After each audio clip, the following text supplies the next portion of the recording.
Ray. What do you want to do tonight? Same thing we do every night, Pinky. Try to take over the world. Hey everyone, Jeremy Bennett here. Let's look at how powerful your mind is. Let's compare your mind to the most sophisticated man-made device ever created, the computer. The average computer can hold about 250,000 pictures, 20,000 songs, and hundreds of full-length videos, nowadays on something the size of my finger. Crazy. But let's compare it to your mind. Your mind can perform an estimated 10 quadrillion operations per second without you even knowing it. Wild. Ask yourself right now, what's making your blood flow throughout your veins with the perfect amount of pressure to keep you alive? What's making your heart beat right now? Are you consciously commanding your heart to beat right now? No. What's maintaining your body core temperature to the perfect degree to keep you alive? What's doing the 6 trillion things to your 60 trillion cells every single second? It's something called your subconscious mind. This is the powerhouse to who you are. Your cat has it, even your puppy has it. But of all the things that your subconscious mind can do, it can't do one thing. And this thing can help you attract good things into your life, or it can absolutely demolish your health. What is that one thing it can't do? It can't distinguish between a real event and something you merely think about. Sounds absolutely ridiculous, right? What happens when you have a nightmare? You wake up, your heart is pounding, you're sweating, and you're anxious beyond words. The nightmare existed in your mind. You weren't in any real danger at all. But your mind didn't know that. You physiologically reacted as if the nightmare was actually taking place in reality. There was a study conducted where a doctor hooked up an elite athlete, a professional skier, to a device that measured the athlete's muscle fibers. He told the skier to merely think about skiing down a hill without moving a muscle. The act of thinking about skiing down the hill actually made the same muscle fibers that would have actually fired off if he were to be actually skiing fire off from thoughts. This has been demonstrated time after time with the placebo effect. Group A suffering from a particular illness gets prescribed a pharmaceutical FDA-approved drug specifically designed to treat that illness. Group B suffering from the same illness gets a sugar pill, thinking it's real medication. Both groups get cured. In fact, the New England Journal of Medicine published a study involving 2 groups suffering from the same degenerative knee disorder. Group A had a surgery designed to scope out the knee and relieve the symptoms of the disorder. Group B, with the permission of the family, had a fake surgery. A placebo surgery, thinking that they had a real surgery. Only 3 small incisions were made in the kneecap, but no real surgery was performed. Both groups reported that the surgery was a success. In fact, researchers are suggesting that a minimum of 1/3 of all medical treatment, including surgery, is due to the belief that the treatment is going to work. The placebo effect. Most people don't realize that there is also something called the nocebo effect. It's practically the opposite of the placebo effect. The mind, instead of curing illness, contributes to illness. That's what a hypochondriac is. Their belief that they're going to develop a disease actually causes them to experience the symptoms of it. Whatever belief you hold in your subconscious mind will become your reality. Bottom line. That's how hypnosis works. The hypnotist implants the idea in the back of their subject's mind, and the subject experiences whatever they hold there. If they hold the belief that there's a spider on their arm, their eyes actually see a spider on their arm. An amazing demonstration occurs when the hypnotist walks towards his subject with his finger extended. He tells the subject that his finger is hot and burning.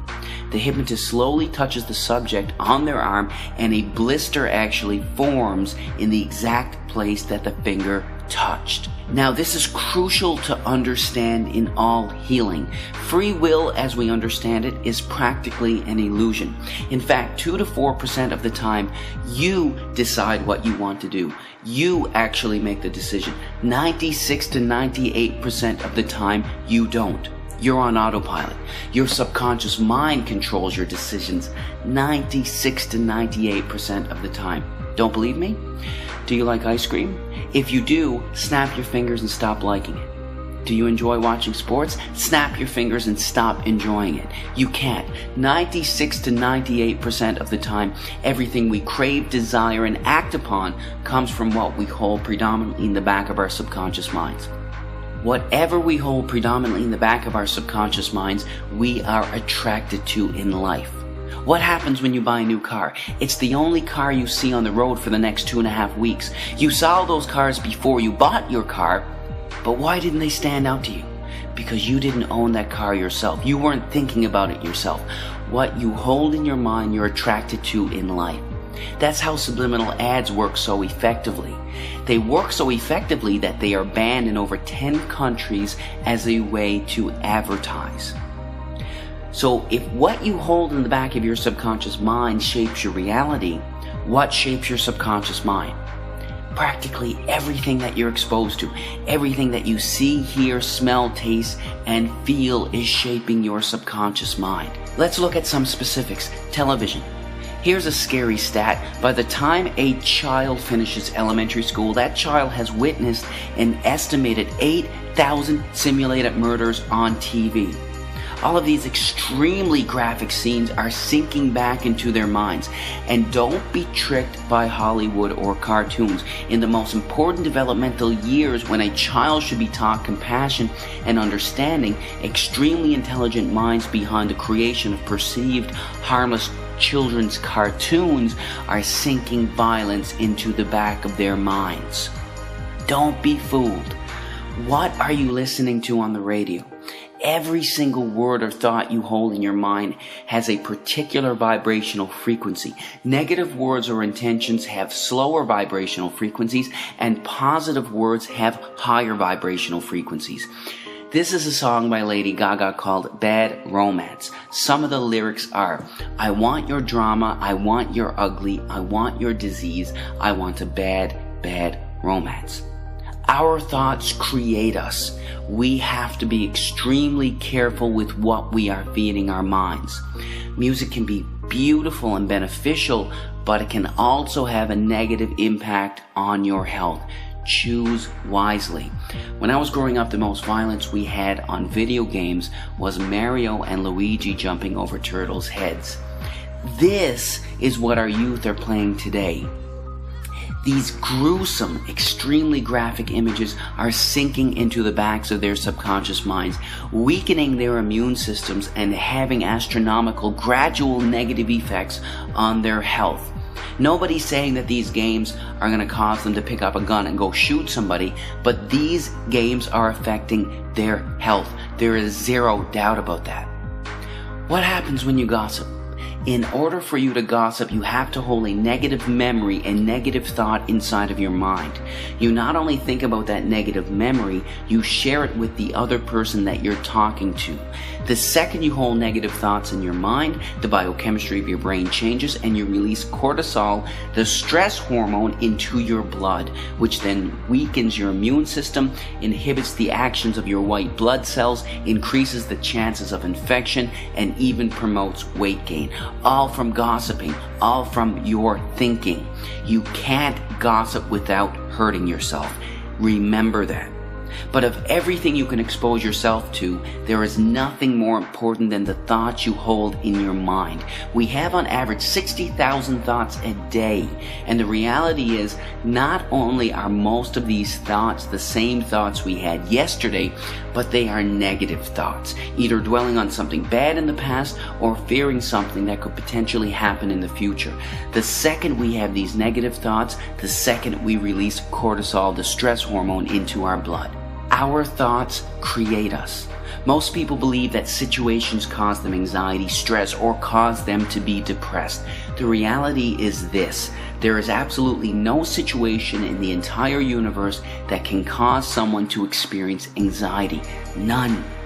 It's your psychological reaction to the situation that can cause you to experience anxiety, not the situation itself. This is crucial to understand. Why is it that when one person skydives, their brain releases endorphins, the good feeling chemical, into their blood, while releasing cortisol into another? It's the same situation. How can the company of one person cause excitement in one person while making another person stressed? It's because it's never the situation that causes anyone to experience anxiety, but their reaction to it. You create your anxiety, not a situation. When you truly fundamentally understand this truth, that's when you realize that you control your anxiety, not a situation. It's one of the most liberating feelings you can ever experience. If you create it, you can take it away. Your thoughts control your life. You are the creator of your everything. Choose your thoughts wisely. God bless.